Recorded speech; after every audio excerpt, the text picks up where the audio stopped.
Um, so I talked about it a little bit on the panel, but it's like with certain characters, you they're the what's in the comic book is perfect, and like it's not something that needs interpretation to be put in a different medium. Like with Constantine, with John in particular, that's an archetypal look that can look like it looks like it fits in any almost take it from the time period when it was created in the 80s, or it's contemporary now. Or take it back to the 40s or 50s or what. It's a disheveled charming rogue in a trench coat who smokes and drinks, like, you know what I mean. So it's not something that I felt like I needed to put my own particular spin on, because I don't feel like that's always my job. Sometimes it's just literally interpreting or translating the work of the people who created it and putting it in the medium that I work in. Now, certain things are going to be idiosyncratic to my style because it's just my natural speaking voice on a certain level, But for that character, across all mediums, with a few exceptions, like someone brought up the Keanu Reeves version, he doesn't really need to be, he's not broke, so, he's perfect and you can just drop him right in. He's a one-to-one. A lot of times my job is, this character hasn't been dusted off in 30 years, so, it needs to be punched up, or it would be fine if we were doing an homage to that era in the comics, but we're doing a more modern narrative. It's all contextual. And in those cases, then I do take that kind of responsibility seriously, where I'm like, let me update this without breaking it. It should still feel like the character. And that's always kind of the responsibility that you have, because they're not mine. They're not my characters. Right. I'm just passing through. So I want to make sure that I leave it in good and working order for the next people that work on the stuff. You know what I mean? Yeah. Where did you have the most creative freedom and the least creative freedom while working on Constantine?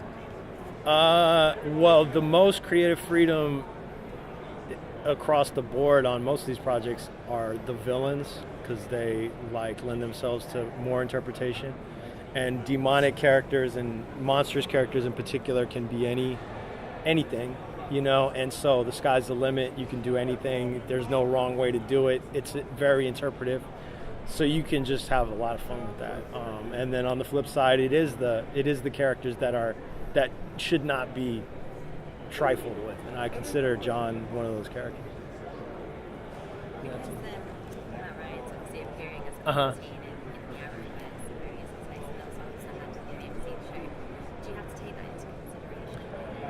Matt's performance or Matt's participation? Yeah, and also the fact that he's going to be seen in live action. Yeah. That's going to affect your I think, again, it's the same. It's a thing of where the live action guys that cast Matt, they probably came to the same conclusion that I did, looking at the source material. Like, let's just get the right actor and give him the trench coat and maybe dye his hair, and then he doesn't shave for a week and we're good. Like, I didn't so much consider Matt, but Matt was perfectly cast for the character the same way that I kind of know what archetypes to pull from for the visuals. So it's like if whoever's directing it is familiar with the character, then they'll get the right actors, and I'll have that same information when I'm creating the look of the piece. I think it's just a perfect fit. Like, he was a perfect bit of casting, and I'm thinking about those same things when I'm doing the art. But like, sometimes in certain cases a performance will be very different from my interpretation, and in those cases, if we go in a drastically different direction, I will change the art to accommodate that. Did you have a follow-up? Did you learn anything from Justice League Dark, either good or bad, that you applied to this? Poop monster aside. I'm sorry? The poop monster aside. That was not my call, but yeah, we're like an assembly line. You know what I mean? And I think I learned something from every project, but when and where that gets refined or applied, it may not be like the very next iteration of that thing. And it also depends on our other collaborators. Like we were working with a certain group of animators for Dark, and we had different animators on this. So you try to play to the strengths of your team. So that's always like across the board. I can't think of anything from Justice League Dark particularly, but definitely a lot of the same. The groundwork was laid there for like the demonic look for the characters and stuff like that. I think in this movie, there was a lot of great work done in the effects department, which I think is super important. I also think the color palette is really strong, and there was a lot of those types of things can affect the look. But yeah, we're constantly moving, so it's difficult to go like, oh, I'll do that on this next time it comes around.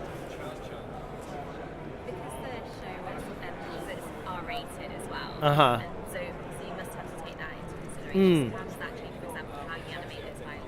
Yeah, I think like for instance, when we initially got the green light for Justice League Dark, I just inherently started drawing John with a cigarette, smoking, and stuff like that as like for the mood pieces and stuff. And they gave us a PG-13. We didn't know we were going to eventually get an R, so they made me take the cigarettes out and stuff like that. And then when we finally got the R, we're like, oh, well, we could have had him smoking and doing all this stuff the whole time.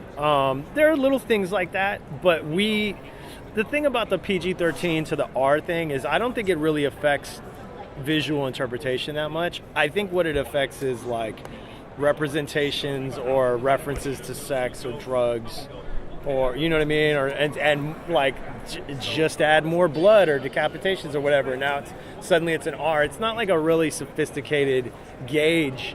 And it doesn't affect the way I think of art direction and style. So for me, it's not a huge thing. It literally comes down, because you can go as far as you want with certain things, with demons and stuff like that. You just can't do, explicit things with sex or drugs or whatever.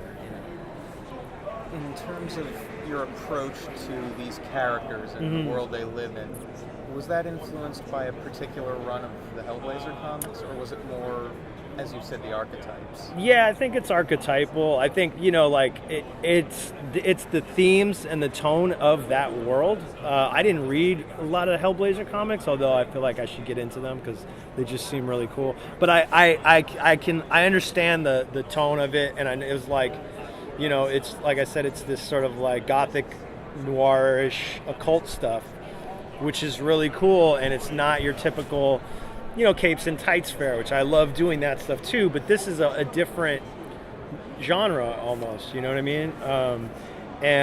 So that's what influenced it. It's more like, looking at stuff that's different than your typical superhero fare, like noirish stuff. It's you're always trying to find the best framework. And so you look at things that are done in a style that's evocative of those things. But yeah, Hellblazer was always like, political and sort of supernatural and all these things woven in. So you kind of try to infuse the work with that stuff. You've mentioned, heroes and respecting, the great the heroes and how they were created and whatnot. So being an artist, who are some of the people that have influenced you, and where did you get some of the influence for the look? Well, I can't really say that I was influenced on the look of this by any particular artists, because I don't look at artists for that anymore. But like when I was a kid, I fell in love with artists that were in comics, like Marvel Comics artists, like John Buscema, Gil Kane, Alex Toth, Neil Adams, just a lot of different American comic book artists. Then I got into Japanese comic book art, Otomo and Toriyama, and guys like that, and Shiro.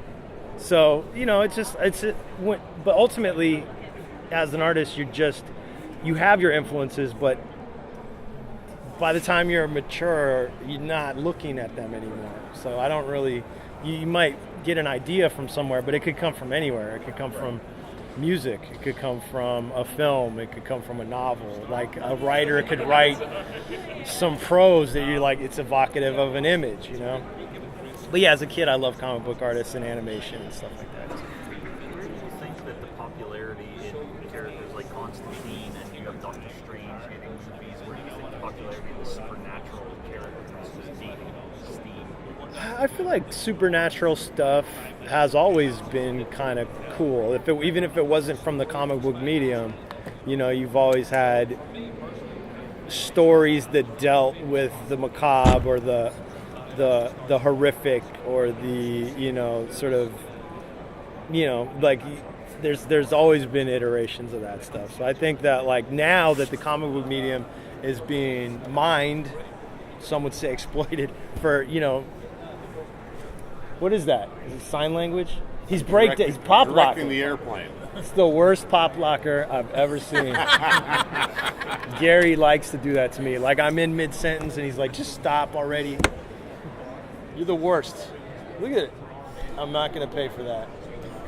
Man, put it down. What was it?